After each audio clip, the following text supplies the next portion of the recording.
हम आगे बढ़ेंगे। विकसित भारत 2047 में कृषि क्षेत्र के योगदान और चुनौतियों को लेकर देश भर के कृषि विश्वविद्यालयों के वाइस चांसलर 5 और 6 जनवरी को हिसार की चौधरी चरण सिंह हरियाणा एग्रीकल्चर यूनिवर्सिटी में एक मंच पर इकट्ठा होकर साझी रणनीति तय करेंगे। इस कार्यक्रम से जुड़ी ज्यादा जानकारी के लिए हिसार की चौधरी चरण सिंह हरियाणा एग्रीकल्चर यूनिवर्सिटी के vice chancellor professor BR Kamboj से खास बातचीत की है total news associate editor doctor Mahesh Kumar ने।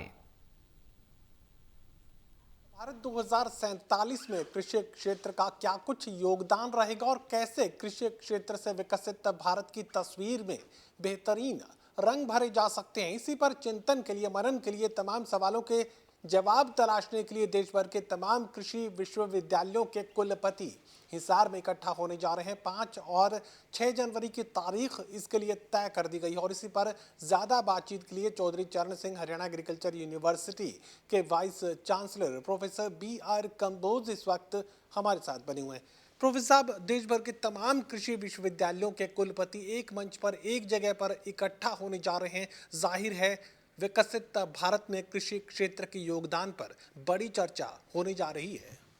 बिल्कुल आपने ठीक कहा। ये चौधरी चरण सिंह हरियाणा कृषि विश्वविद्यालय हिसार के लिए बहुत ही गौरव की बात है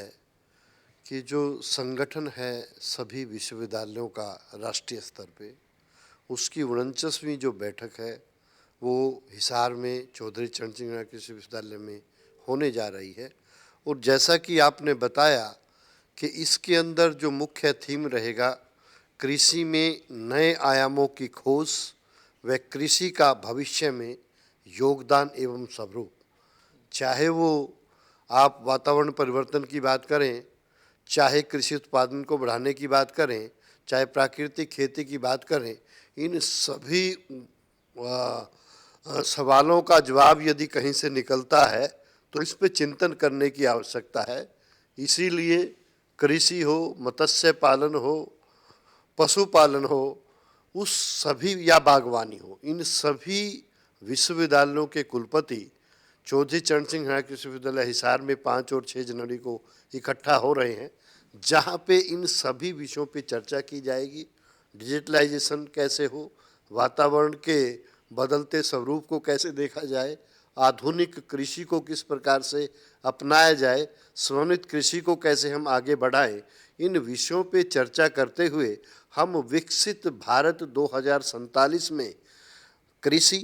पशुपालन, मत्स्य पालन, बागवानी व अन्य कृषि से जुड़े आयामों का क्या योगदान हो सकता है और किस प्रकार से हम कृषि के अंदर उद्यमता को बढ़ावा देते हुए एक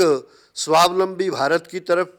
और विकसित भारत की तरफ बढ़ सकते हैं, इन सभी विषयों पे चर्चा होने जा रही है। दुनिया भर में उपलब्ध जो भी खेती योग्य मिट्टी है वो लगभग भारत की सरजमीन पर पाई जाती है और लगभग सभी तरह का मौसम भारत की सरजमीन पर देखने को मिलता है। तो हम ये भी कह सकते हैं कि दुनिया भर में जो ग्लोबल एग्रीकल्चर है उसमें भी एक बड़ी भागीदारी भारत अपने लिए सुनिश्चित करने जा रहा है। इसमें कोई शक की बात है ही नहीं कि चाहे राष्ट्रीय स्तर पर, अंतर्राष्ट्रीय स्तर पर जो भी शोध के क्षेत्र हैं उनमें पूर्व में भी भारत ने एक बहुत अहम भूमिका निभाई है। और अभी भी हम ये चाहते हैं कि हम, क्योंकि हमारे पास संसाधन बहुत अच्छे हैं, प्राकृतिक दृष्टि से हम बहुत आगे बढ़े हैं और हम क्योंकि एक बहुत बड़े आबादी को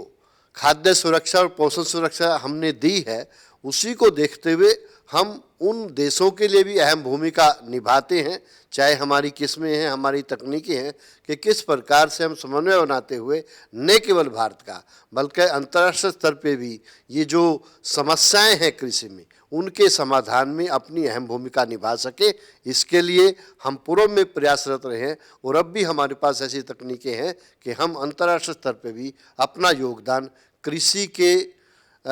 उत्थान में दे रहे हैं। चलिए, कृषि क्षेत्र में विकसित भारत 2047 की तस्वीर कैसी होगी, किस तरीके से उस तस्वीर में रंग भरे जाएंगे, ये सुनिश्चित किया जाएगा और इसी सवाल का जवाब तलाशने के लिए देश भर के तमाम कृषि विश्वविद्यालयों के कुलपति एक मंच पर इकट्ठा होंगे और इसी सवाल का जवाब तलाशने का काम मिलकर करेंगे। सहयोगी कमल के साथ doctor Mahesh Kumar, total news, Hisar.